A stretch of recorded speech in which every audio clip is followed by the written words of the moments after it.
In zdaj gremo od tega ordinary ideja k nečemu nenavadnemu. Ne, sej ne, v bistvu ni nenavadno, je pa skoraj da novo, čeprav tudi ne preveč spet novo. Ampak ja, z lanskim letom so se v Mladinskem centru v Žalcu zgodile spremembe. Direktor je odšel in prišla je ženska sila. Direktorica Laura Kuk Mladinskega centra Žalec je z mano v studiu. Dobro jutro, Laura. Dobro jutro. Zdaj, malo smo prebile že let, ker smo se že malo pogovorili, ker se reka, da nekako mikrofon ti ne gre najbolj. Ja, dejansko ne. Jaz sem bolj človek dejan, pa da se vidi tisto, kar je narejeno, kot pa tisto, kar bi se samo govorilo. In prav je tako. In zdaj kot nova ženska sila v Mladinskem centru je tudi tako, da Tomaž, ko je zapustil svojo funkcijo v Mladinskem centru, je zraven pobral tudi ljudi, pa kavarno, pa hotel, tep je pustil pa sam Mladinski center, pa koliko vas je zdaj v Mladinskem centru? Zdaj nas je 6. Nam je pa pustil veliko punca. No, sej to, ne? Koliko imate pa moških? Enega. Pa vas prenaša v redu? Zaenkrat pravi, da ja. Da ja, ok. Mladinski center Žalec, skozi poslušamo MC Žalec, dogajanje. Zdaj imate ta vikend prenovljena kavarna, pa v novi kavarniški večeri, oziroma v tem letu prvi kavarniški večer, dogajanja v dnevnem centru, pa projekti. Koliko si ti to zdaj vse to pograbila, prišla na delovno mesto in zaštartala na polno? Ja, pravzaprav so me novembra posedli v še ne čisto dokončano pisarno. Nekaj časa smo še čakali tudi na računalnik, ampak glede na to, da sem podobno zadevo peljala kar nekaj let že v Slovenskih Konjicah predtem, ni bilo tako težko se uvesti. V bistvu sem se pustila malo voziti tisti prvi mesec, da vidim, kaj vse se že počne v Žalcu in pa potem pač, da skupaj z ekipo ugotovimo, kako lahko te zadeve nadgradimo. In nadgradili ste jih že delno in delno jih še boste.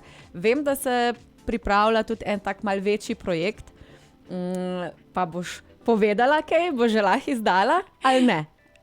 Pa kako stvar seveda, da lahko povemo, pa ne? Daj povej, kaj vse se pripravlja novega? Ja, mogoče bi se jaz vrnila minuto nazaj, ker si sama omenila, je en del Mladinskega centra se prestrukturiral in s tem momentom, ko se je pač osamosvojila kavarna in pa hotel, smo dejansko tudi v ekipi Mladinskega centra, ki je ostala, dobili en dodaten prostor, da se sfokusiramo in pač še bolj osredotočimo na mlade. In zato smo se z brainstormingom lotili tega, kako jih doseči še bolj. Mladinski center Žalec je star šele 5 let, tako da ga dejansko vsi v Žalcu mogoče še ne prepoznavajo kot tistega prostora, ki se zjutraj zbudiš ali pa popoldne, ko ne veš, kam bi šel, pa rečeš, a ja, vidiš, v Mladinski center Žalec lahko grem, zato ker tam lahko počnem to in to in to. Tako da se lotevamo enega večjega projekta oziroma pač pripravljamo projektno dokumentacijo. Seveda je na koncu vse odvisno tudi od financiranja, ampak ta projekt naj bi bil namenjen informiranju mladih na mladim prijazen način, torej mladi informirajo mlade. In vkolikor bomo uspešni, bomo lahko mladim brezplačno ponudili dodatne delavnice, radijskega informiranja, priprave člankov, novinarskega dela, kako se upravlja socialna omrežja in pa podobne zadeve in jih potem tudi kot prostovoljce oziroma kot tiste, ki bodo aktivno vključeni, poslali direktno na polje, da sami ugotovijo, kaj vse jim Žalec nudi in kje vse so lahko aktivni. Midva z Tomažem sva se včasih pohecala, ne, da v bistvu MC Žalec ni samo mladinski center, ampak je dejansko medgeneracijski center, ker zelo veliko nas, ki nismo tako mladi po emšu, ampak smo pa mladi po duši, ne, vseeno radi zahajamo k vam na marsikatero delavnico in pa tudi na kafe. Bodimo realni. Tako da ste mogoče razmišljali tudi kaj v tej smeri, da bi za nas starejše naredili še kakšen tak projekt? Mi nikakor nikogar ne zavrnemo, če ima kakšno željo in idejo, karkoli početi ali pa pač torej biti sam prisoten na dogodkih ali pa v kavarni v Mladinskem centru. Je pa naše osnovno vodilo to, da mladim, ki smo jih že mi v osnovi razširili, ker po osnovni definiciji bi bili to 15 do 30, mi smo jih razširili od 13 do 35, da torej tej ciljni skupini ponudimo to neko varno polje, da ko imajo neko idejo, lahko pridejo k nam in jim jo mi pomagamo razviti. In tudi, če vmes gre kaj narobe, rečemo, ok, v redu, zdaj smo se iz te izkušnje nekaj naučili, da potem, rečemo temu v real life, ne, ali je to v službi, ali je to v zasebnem življenju, pač lahko te vse stvari shendlajo boljše. Je odlično. Laura, mal pauzice, da narediš še kakšen šluk kave. Mi gremo seveda s komadom takšnim naprej, ko pravi nothing's gonna stop us now, ker mi gremo samo še naprej. Ustavljali se ne bomo. Potem pa seveda nadaljujeva še s kakšno zanimivostjo iz MC Žalec. Evo, smo nazaj in Laura Kuk je z mano, direktorica MC Žalec. Pozdravljena ponovno. Živijo. Laura, zdaj ti si prevzela krmilo in vodiš MC Žalec naprej. Tvoj mandat bo trajal kar 5 let. Tako je. In zastavila si, oziroma svojo ekipo ste si zastavili kar orang program in tudi ene par novosti imate v Mladinskem centru v Žalcu, predvsem kar se tiče dnevnega centra. Dnevni center sicer ni novost kot taka, smo se pa odločili, da mladim ponudimo več priložnosti za to prostočasno druženje, torej tisti neorganiziran del, ko ni del programa, ampak samo en fajn prostor, kjer se lahko družijo. Dnevni center je odprt vsak dan med tednom, zjutraj od 7 ure pa do 6 zvečer, tako da so vsi mladi vabljeni, tam lahko počnejo karkoli. Seveda smo mladinske delavke potem na lovu za razne ideje, kaj vse bi se lahko iz tega razvilo, oziroma mlade spodbujamo k temu, da povedo, kaj si želijo in da jim potem tudi pomagamo te vrste dogodkov, programa ali pa nekih aktivnosti tudi izvesti. Ampak kako izgleda, če jaz recimo pridem v dnevni center, kaj lahko tam počnem? Lahko se vržeš na beanbag in pač brskaš po svojem telefonu. Čisto enostavno. A imamo kak ročni nogomet, kak pikado, ali se bolj lahko sposodimo tudi kakšno knjigo, preberemo kakšno knjigo tam? Pa pravzaprav vse to. Pri teh ročnih spretnostih si pozabila omeniti še ping-pong, družabne igre. Se pravi, imamo se gledajo video spoti, pač precej se dogaja. Tudi kak TikTok posname? Seveda.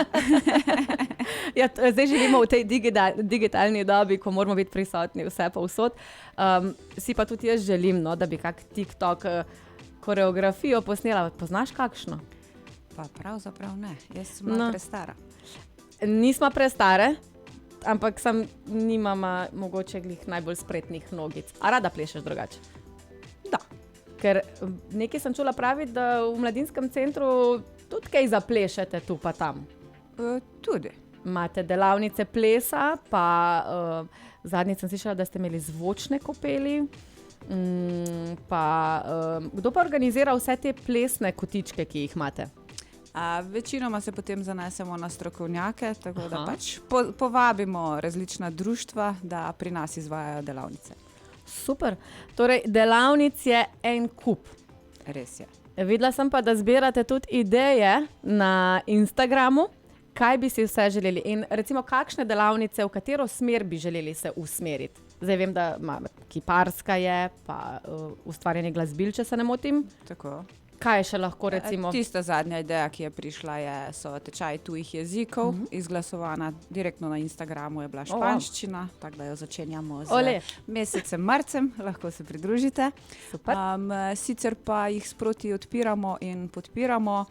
Želimo si predvsem okrepiti dogajanje v poletnem času na lani tako poimenovani Žalski plaži, torej na tistem delu, ki je levo od Mladinskega centra, tam je en tak lep zelen travnik. Z letošnjim letom nameravamo narediti tudi en dodaten hod v dnevni center, da bomo še bližje mladim, torej da bodo lahko pristopali v dnevni center tudi z druge strani hotela. Ok, to da se dogaja. Vse. Odlično. Kako pa izgledajo kavarniški večeri? Sicer vem, da so v kavarni, potem imamo pa tudi v poletnem času koncerte na terasi. A že kaj delate program? To pa ne smemo povedati. Pa to je glih tisto, kar nas najbolj zanima, ne? Ker vedno je tako, da Mladinski center Žalec poskrbi za super zabavo, tako v notranjosti kot tudi zunaj. In vem, da poletni večeri verjetno letos bodo, ne? Seveda. poletni večeri bodo. Pravzaprav danes štartamo z kavarniškimi večeri, Ja. tako da se vidimo danes večer. Z nami bo Samuel Blues. Lahko tudi namignemo, da se februarja vidimo 17. februarja. Takrat bo z nami Bort Ross. Okay. Za naprej pa poklikajte nas, spremljajte. Pa bomo sproti razkrivali, kaj in kako. Bo pa definitivno pestro tudi poleti. Laura, Precej ostajaš glasbeno obarvano. Preveč skrivnostna. Kaj pa kino? Kino je ena od idej, ki so se že izvajale. Tisto, na kak način bi radi naši mladi to nadgradili, je drive-in kino. Tako da nas ta izziv čaka letošnje leto. Ja, dejte še vi pobrskati po svojih možgančkih za kako idejo in jo seveda predlagajte tudi na Instagramu MC Žalec, da naredimo še kakšen projekt tudi skupaj. Absolutno pa, Laura, jaz ti želim uspešno vodenje Mladinskega centra Žalec nadaljnjih 5 let, pa verjetno še kakšno zraven. Pozdravček pa seveda tudi tvoji ekipi, da jih pozdrav, ker Živjo. vem, da te poslušajo. A to je to, živijo. Zdaj pa pazite, ker Laura prihaja nazaj v službo in bo... Ne, sej ne, hecam se. Laura, hvala ti za enkrat. Absolutno se slišiva tudi še tekom leta. Boš še prišla povedati, kako bo pa tudi kak razpis uspel, pa kaj se bo dogajalo še poleti, ko boš imela kakšno informacijo več, ki jo boš lahko izdala. Še enkrat, Laura, hvala in se slišiva ponovno. Ja, hvala tebi in vabljeni v MC Žalec. Uhu!